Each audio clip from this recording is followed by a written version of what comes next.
Good morning everyone. मैं Indresh SP Shukla educate channel पर आप सभी लोगों का स्वागत है। आज हम लोग चर्चा करेंगे राजनीति विज्ञान पॉलिटिकल साइंस के विषय वस्तु के बारे में, सिलेबस के बारे में, और उसके साथ साथ जब हम लोग स्टडी करते हैं तो उसकी क्या रणनीति स्ट्रेटजी होनी चाहिए, इस सब सारे मुद्दों पर हम लोग आज चर्चा करेंगे।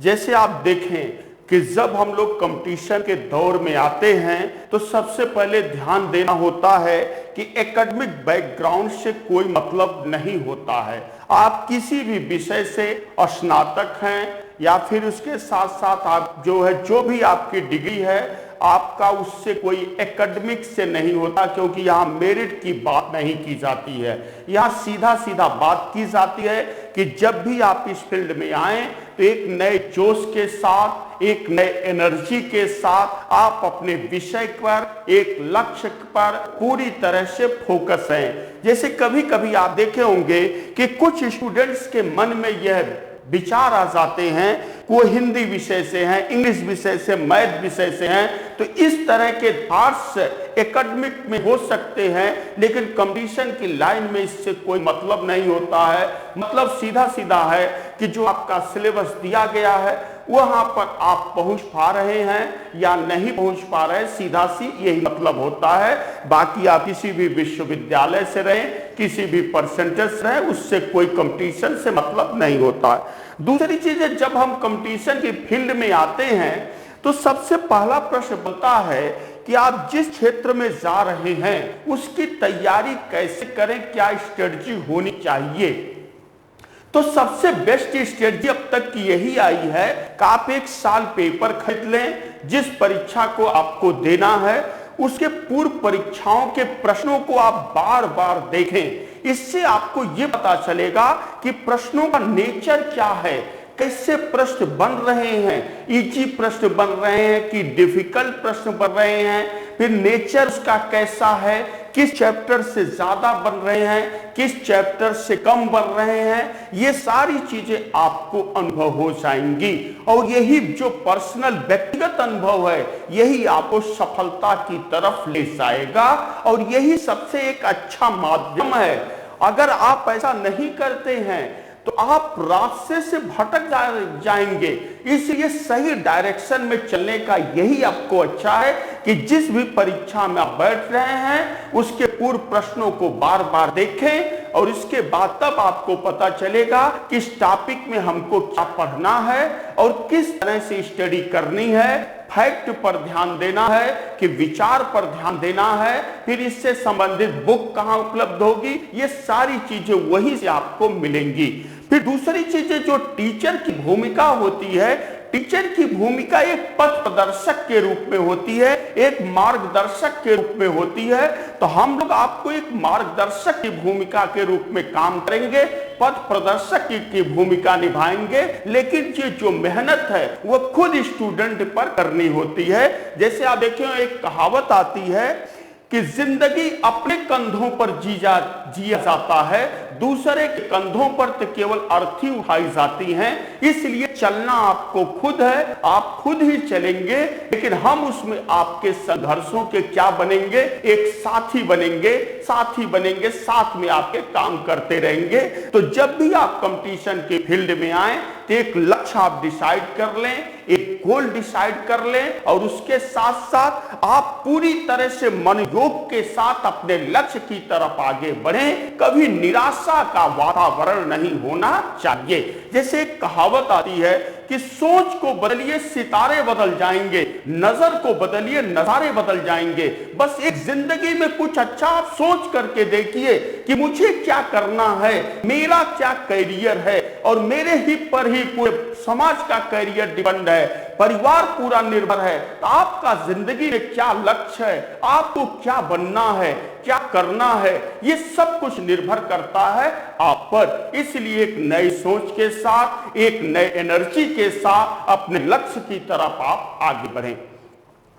फिर उसके साथ साथ कहा यह भी जाता है कि जो आप स्टडी करें वो बहुत ज्यादा ना करें, एक संतुलित स्टडी आप करें। जैसे कभी कभी बात कुछ लोग कहते हैं कि लेबर करना चाहिए, लेकिन लेबर नहीं करना, आपको स्मार्ट वर्क करना है। लेबर और स्मार्ट वर्क में अंतर होता है। लेबर का मतलब जो पाए वह आप पढ़ रहे हैं, नहीं, ऐसा नहीं है। आपको स्मार्ट वर्क करना है कि क्या हमारे परीक्षा में पूछा जा रहा है और क्या नहीं पूछा जा रहा है, ये सब कुछ देखते हुए आपको अपनी स्टडी करना। इसीलिए आज जो है लेबर की बात नहीं हो रही है, आज तो स्मार्ट वर्क की बात हो रही है कि आप जिस भी क्षेत्र में जा रहे हैं उसमें आपका परफॉर्मेंस कितना है, कितना पंक्चुअल होकर के आप स्मार्ट वर्क कर रहे हैं। आजकल स्मार्ट वर्क की बात कही जाती है। आप लगातार पढ़ें, कंटिन्यू पढ़ें, और कंटिन्यू ही लगातार की पढ़ाई आपके सफलता को सुनिश्चित करती है। एक कहावत आती है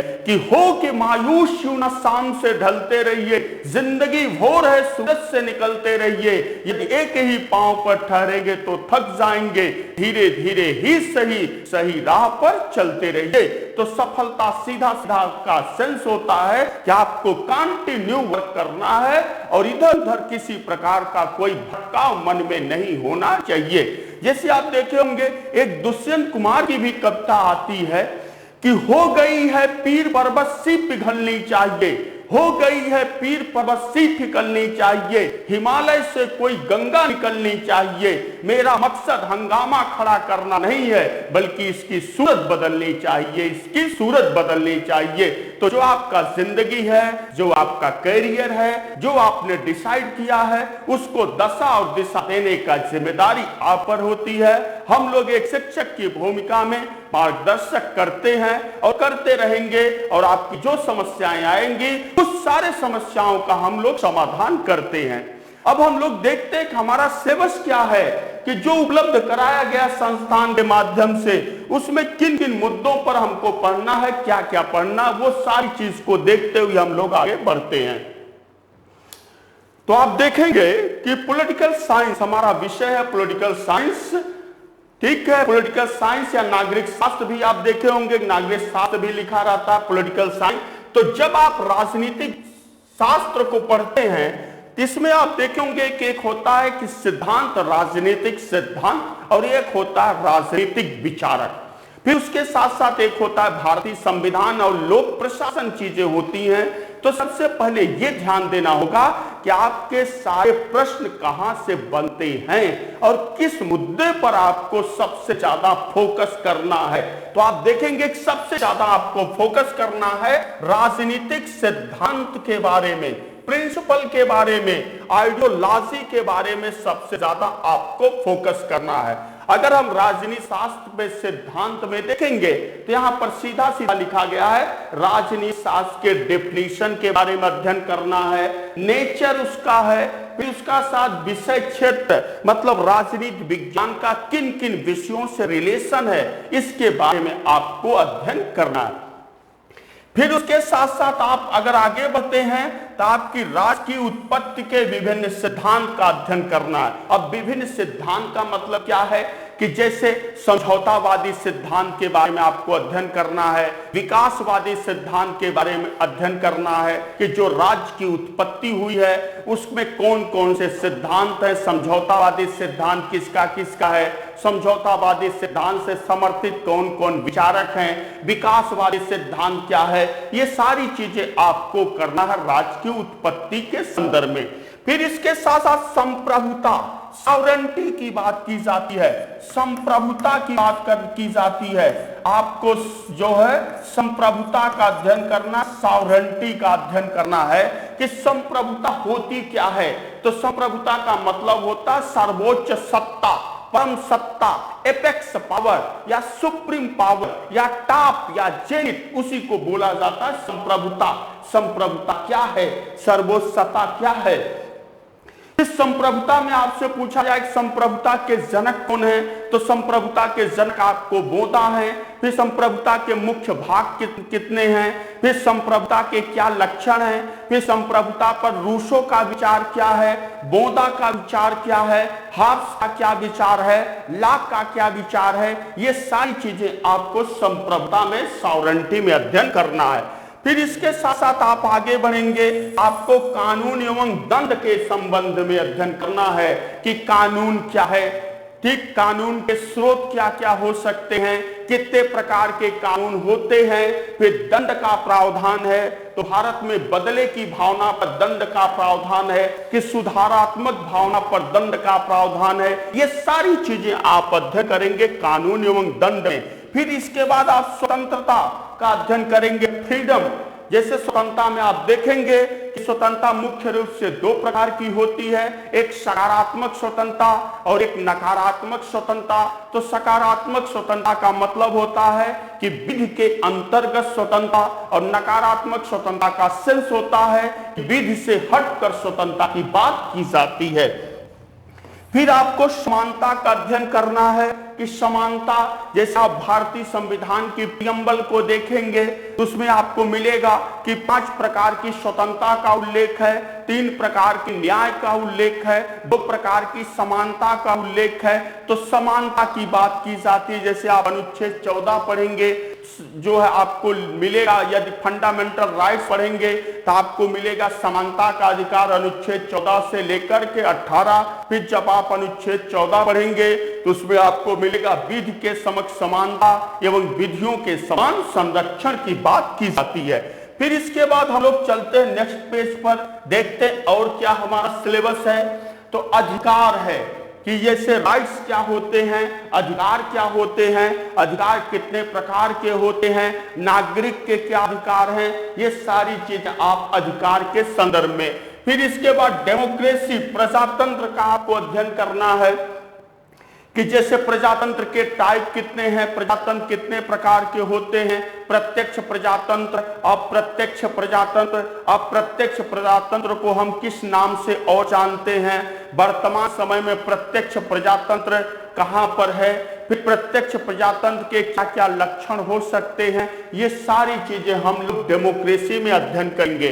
फिर इसके बाद अधिनायकवाद है, डिक्टेटरशिप, अधिनायक तंत्र का अध्ययन हम लोग करेंगे इस राजनीतिक सिद्धांत के खंड में। फिर इसके बाद व्यक्तिवाद है, उदारवाद है, फांसीवाद है और वैज्ञानिक समाजवाद। जैसे आपने सुना होगा कि वैज्ञानिक समाज की बात के जन्म कार्ल मार्क्स हैं, इसमें आपको कार्ल मार्क्स की भी फिलॉसफी पढ़ना होगा। ये सारी चीजें आप पढ़ेंगे राजनीतिक सिद्धांत के सेगमेंट में। फिर इसके साथ साथ और भी हम तथ्यों को देखते हैं। अब आपको विशेष करके राजनीतिक था विचारक पर अध्ययन करना है।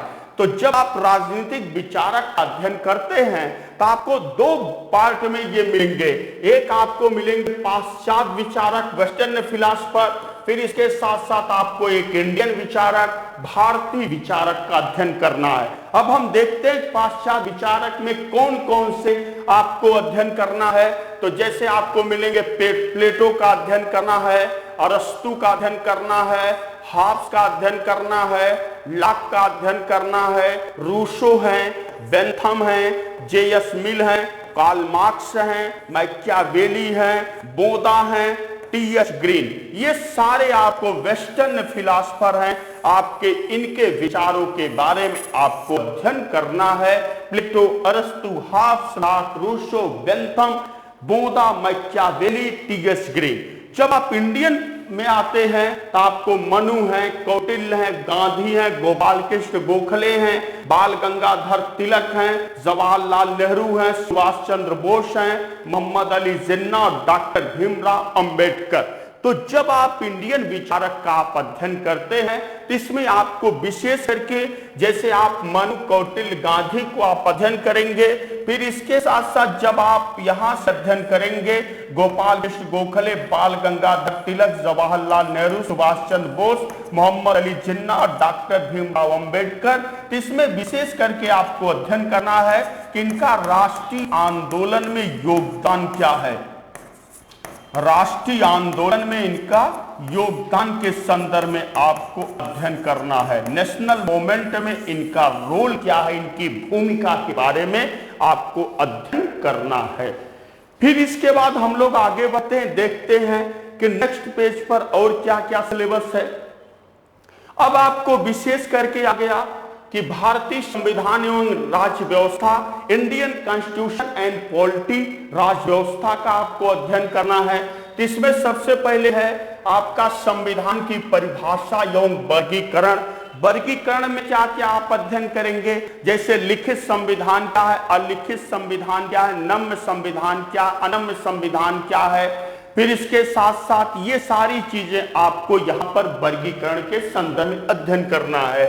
इस सरकार के प्रकार में जैसे आप अध्ययन करेंगे संसदात्मक शासन प्रणाली, अध्यक्षात्मक शासन प्रणाली, एकात्मक व्यवस्था, संघात्मक व्यवस्था। तो जैसे संसदात्मक शासन प्रणाली पर आप अध्ययन करेंगे कि संसदात्मक शासन प्रणाली का जन्मदाता कौन है, ब्रिटेन है। भारत ने संसदात्मक शासन प्रणाली को कहां से लिया, ब्रिटेन से लिया है। और भारत में केंद्र और राज्य दोनों स्तर पर संसदात्मक शासन प्रणाली लागू है। फिर अध्यक्षात्मक शासन प्रणाली में आप अध्ययन करेंगे, इसका जन्मदाता अमेरिका है अध्यक्षात्मक शासन प्रणाली में। फिर इसके साथ साथ आपको एकात्मक व्यवस्था, संघात्मक व्यवस्था का अध्ययन करना है। एकात्मक व्यवस्था का सेंस होता है कि शक्तियां एक ही जगह केंद्रित अगर होंगी तो उसको हम एकात्मक व्यवस्था बोलेंगे, और यदि शक्तियां केंद्र और राज्यों में बटी होंगी तो उसको हम बोलेंगे संघात्मक व्यवस्था। फिर इसके साथ साथ अगर हम आगे चलते हैं, देखते और क्या हमको अध्ययन करना है, तो जैसे आप देखेंगे सरकार के अंग के बारे में अध्ययन करना है कि सरकार के कितने अंग होते हैं। तो सरकार के 3 अंग होते हैं, एक व्यवस्थापिका होती है, एक कार्यपालिका होती है और एक न्यायपालिका होती है। सरकार के 3 अंग के बारे में अध्ययन करना है। व्यवस्थापिका का मतलब होता है विधि बनाने वाली संस्था, कानून बनाने वाली संस्था। कार्यपालिका का मतलब होता है कि व्यवस्थापिका द्वारा बनाए गए कानून को लागू करने वाली संस्था। और न्यायपालिका का सेंस होता है कि जो बनाए गए कानून हैं या लागू किए गए कानून हैं उनकी समीक्षा करने का राइट्स आपको न्यायपालिका को है। फिर उसके साथ साथ आप देखेंगे कि भारत में संवैधानिक विकास, development of Indian constitution, Bharat में संवैधानिक विकास के संदर्भ में आपको स्टडी करना है। जैसे 1773 का रेगुलेटिंग एक्ट है, 1784 का फिट्स इंडिया एक्ट है, 1813 का चार्टर एक्ट है, 1833 का चार्टर एक्ट है, भारत शासन अधिनियम 1858 है, फिर 1861 का एक्ट है, फिर 1909 का, 1919 का, 1935 का और 1947 का। ये सारे अधिनियम के बारे में आपको अध्ययन करना है। फिर इसके साथ साथ संविधान सभा, कॉन्स्टिट्यूशनल असेंबली के बारे में अध्ययन करना है कि संविधान कैसे बना, कितनी बैठक हुई, कितना समय लगा, इसको किसने ड्राफ्ट तैयार किया, इसका पहला ड्राफ्ट किसने तैयार किया, संविधान को हाथ से किसने लिखा है। ये सारी चीजें आप अध्ययन करेंगे। फिर इसके बाद उसमें आप संघराज क्षेत्र का अध्ययन करेंगे, नागरिकता सिटीजनशिप का अध्ययन करेंगे, फंडामेंटल राइट्स मौलिक अधिकार के बारे में अध्ययन करेंगे कि नागरिक का अधिकार क्या होता है, कोई भी नागरिक है, नागरिक किसको बोला जाता है, उसके क्या क्या राइट्स होते हैं। फिर इसके साथ साथ और भी अगर आप देखते हैं तो आपको नीति निर्देशक तत्व का अध्ययन करना है, directive principle of state policy का अध्ययन करना है, फिर मौलिक कर्तव्य फंडामेंटल ड्यूटी का अध्ययन करना है, फिर प्रेसिडेंट राष्ट्रपति का अध्ययन करना है। अब आप देखेंगे जब आप संविधान अध्ययन कर रहे हैं तो आपको राष्ट्रपति जो है रोल ज्यादा होता है, यहां से प्रश्न ज्यादा बनते हैं, इसलिए आपको राष्ट्रपति का अध्ययन करना। प्रेसिडेंट का है, फिर वाइस प्रेसिडेंट है, फिर प्राइम मिनिस्टर है, फिर काउंसिल ऑफ मिनिस्टर संघीय मंत्रिपरिषद है, फिर लोकसभा, राज्यसभा, पार्लियामेंट्री सिस्टम है, फिर इसके बाद गवर्नर राज्यपाल का अध्ययन करना है पूरी तरह से संविधान में।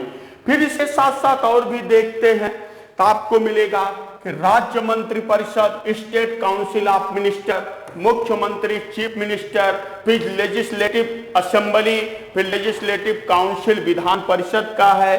फिर इसके साथ साथ केंद्र राज्य संबंध का अध्ययन करना है, फिर सुप्रीम कोर्ट है, फिर हाई कोर्ट है, फिर निर्वाचन प्रणाली, मतलब जो निर्वाचन की प्रणालियां प्रयोग किया जाता है, जैसे अनुपातिक प्रतिनिधित्व प्रणाली का अध्ययन करना है।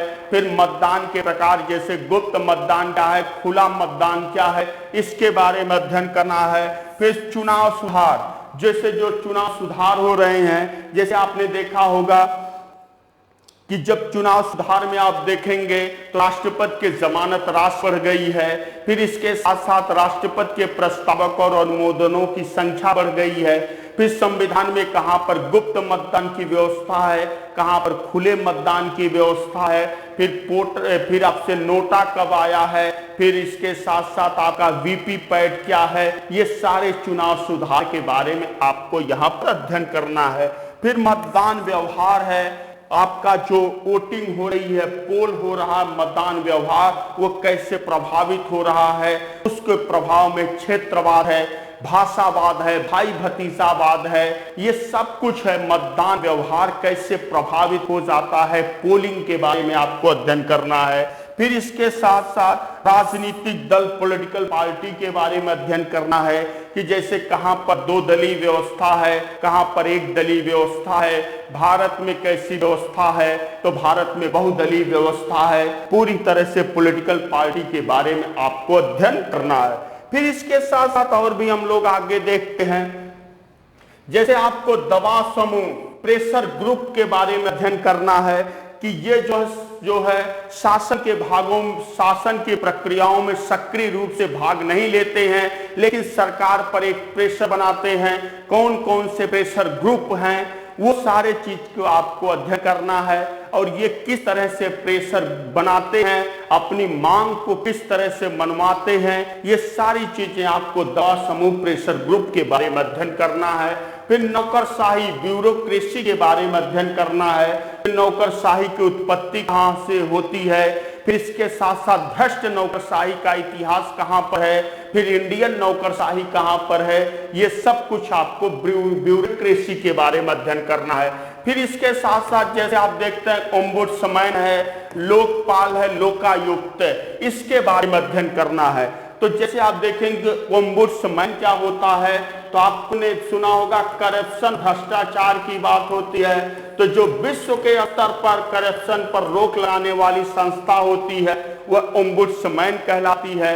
अगर आप भारत के स्तर पर देखेंगे तो भारत में लोकपाल है, अगर हम राज्य स्टेट के स्तर पर देखेंगे तो लोकायुक्त है। फिर इसके साथ साथ जिले का प्रशासन आपके अध्ययन करना है, जिलाधिकारी के बारे में। फिर इसके साथ साथ संयुक्त राष्ट्र संघ के बारे में आपको अध्ययन करना है। ये हमारा हो गया सिलेबस।